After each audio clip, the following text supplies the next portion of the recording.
ಮಾರ್ನಮಿ ಸಿನಿಮಾಗೂ ಈ ಹಿಂದೆ ಮಾಡಿರುವಂತಹ ಪಾತ್ರಗಳಿಗೂ ಏನೆಲ್ಲ ಡಿಫ್ರೆನ್ಸಸ್ ಇದೆ ಅಂತ? ಅದೇ ನಾನಾಗಲೇ ಹೇಳಿದೆ, ಬರೀ ಹಾಸ್ಯ ಅಂತ ಬಂದಾಗ ಒಂದಷ್ಟು ಪಾತ್ರಗಳು ಮಾಡಿದ್ದೀನಿ. ಹಾಸ್ಯ ಅಲ್ಲದ ಪಾತ್ರಗಳು ಮಾಡಿದ್ದೀನಿ, ಇಲ್ಲ ಅಂತಲ್ಲ. ಬಟ್ ಇದು ಸ್ವಲ್ಪ ಇನ್ನೂ ಎಮೋಷನ್ಸ್ ಇದೆ ಈ ಪಾತ್ರ. ಅಂದರೆ ಒಂದು ಜವಾಬ್ದಾರಿ ಇದೆ ಆ ಪಾತ್ರಕ್ಕೆ.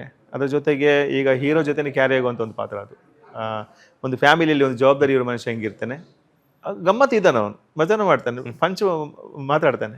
ಅದ್ರ ಜೊತೆಗೆ ಆ ಎಮೋಷನ್ಸನ್ನೇ ಕ್ಯಾರಿ ಮಾಡಿದ್ದಾರೆ. ಒಂದು 2-3 ಕಡೆ ಅಳು ಬರುತ್ತೆ ನಮಗೆ, ನಾವು ಮಾತಿದ್ದೀವಿ, ಆಡಿಯನ್ಸ್ಗೆ ಗೊತ್ತಿಲ್ಲ ಹೆಂಗೆ ಅಂತೇಳಿ.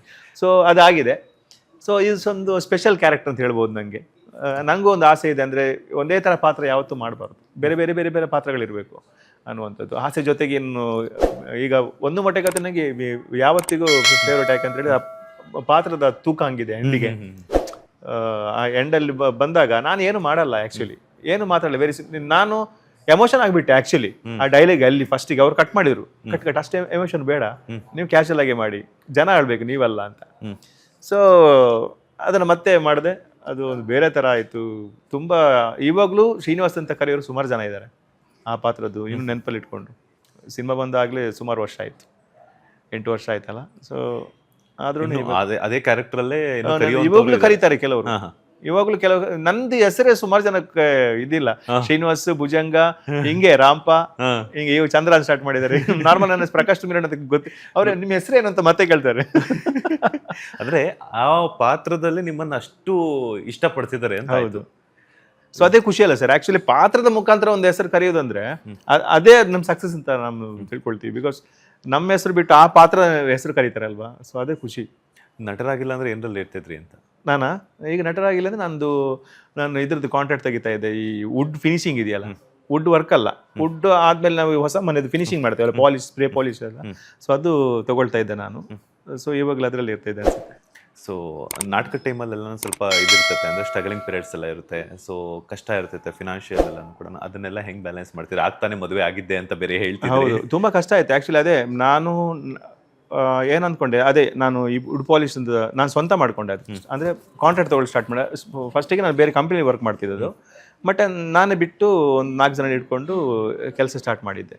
ಸೊ ಅವಾಗ ನನಗೆ ಸ್ವಲ್ಪ ಫ್ರೀ ಅಂತ ಅನಿಸ್ತಾ ಇತ್ತು, ಇವಾಗ ನಾನು ನಾಟಕಕ್ಕೆ ಹೋಗ್ಬೋದು. ಅದ್ರ ಮೊದಲೇ ಕರಿತಾ ಇದ್ರು ಶಾರದಾಸ್ ಟೀಮಿಗೆ, ನೀವು ಬನ್ನಿ ಅಂತೇಳಿ. ಬದಲಿಗೆ ಹೋಗಿದ್ದೆ ಸುಮಾರು ಸಲ, ಯಾರೋ ಬರದಿದ್ದಾಗ ಅಥವಾ ಹುಷಾರಿಲ್ಲದಾಗ ನಾನು ಹೋಗಿ ಮಾಡಿದ್ದೀನಿ. ಪರ್ಮನೆಂಟ್ ಹೋಗೋದು ನನಗೂ ಭಯ ಆಗಿತ್ತು, ಆ್ಯಕ್ಚುಲಿ ಫ್ಯಾಮಿಲಿ ನೋಡಬೇಕಲ್ಲ, ನಾಟಕ ಹೋಗೋದು ನಿಮಗೆ ಕೆಲಸ ಮಾಡೋಕ್ಕಾಗಲ್ಲ ನೀಟಾಗಿ ಅಂತ. ಬಟ್ ಸ್ವಂತ ಅಂತ ಮಾಡಿದಾಗ ಸ್ವಲ್ಪ ಟೈಮ್ ಸಿಗೋ ಸ್ಟಾರ್ಟ್ ಆಯಿತು. ಸೊ ಅದಕ್ಕೆ ನಾನು ಬರ್ತೀನಿ ಅಂತ ಮತ್ತೆ ಜಾಯ್ನ್ ಆದೆ. ಅದ್ರ ಮಧ್ಯೆ ಏನಾಯಿತು, ಒಂದು ಸ್ಟ್ರಗಲ್ ಆಯಿತು. ಇವಾಗ ಇಲ್ಲೇ ಏನಾಗುತ್ತೆ, ನಾನು ಟೈಮ್ ಇದೆ ಅಂತ ಬಂದು ನಾನು ಬೆಳಿಗ್ಗೆ ಸ್ವಲ್ಪ ಮಲ್ಕೊಂಡ್ರೆ ನಮ್ಮ ಹುಡುಗರಲ್ಲಿ ಹೋಗೋದೇ ಲೇಟ್ ಆಗ್ತಿತ್ತು ಕೆಲಸಕ್ಕೆ. ಅವ್ರು 10 ಗಂಟೆ ಬರೋದಲ್ಲ, ನಾವು 10 ಗಂಟೆಗೆ ಹೋಗೋಣ ಅಂತ. ಆ್ಯಕ್ಚುಲಿ ನಮ್ದು ಟೈಮ್ ನಾರ್ಮಲ್ ಆಗಿ ಕೆಲಸದವ್ರು 9. ಸೊ ಇವರು 1 ಗಂಟೆ 4 ಜನ 4 ಅವರ್ ಹೋಯ್ತಾ ಇಲ್ಲಿ. ಸಂಜೆನೂ ಅಷ್ಟೇ, ನಾವು ಈಗ ಉಡುಪಿ ನಾಟಕ ಇದ್ರೆ ನಾವು ಒಂದು 3 ಗಂಟೆಯಲ್ಲಿ ಹೊರಡ್ತಾ ಇದ್ವಿ. 3 ಗಂಟೆ ಮನೆ ಬಂದು ಫ್ರೆಶ್ ಆಗಿ ಹೊರಡಬೇಕು. ಸೊ ನಾವು ಬೇಗ ಬಂದರೆ ಇವರು ಸಂಜೆ ಬೇಗ ಬರ್ತಾಯಿದ್ರು. ಸೊ ಇದು ಪ್ರಾಬ್ಲಮ್ ಸ್ಟಾರ್ಟ್ ಆಯಿತು. ಅಂದರೆ ಈಗ ನಾನು ಕಾಂಟ್ರಾಕ್ಟ್ ಅಂದಮೇಲೆ ಇಷ್ಟು ಲಕ್ಷಕ್ಕಂತ ಹೇಳಿರ್ತೀನಿ, ಮುಗಿಸ್ಕೊಡ್ತೀನಿ ಅಂತ. ಅದು ಕಷ್ಟ ಆಗ್ತಿತ್ತು ನನಗೆ ಆಮೇಲೆ ಫಿನಿಶ್ ಮಾಡೋದು.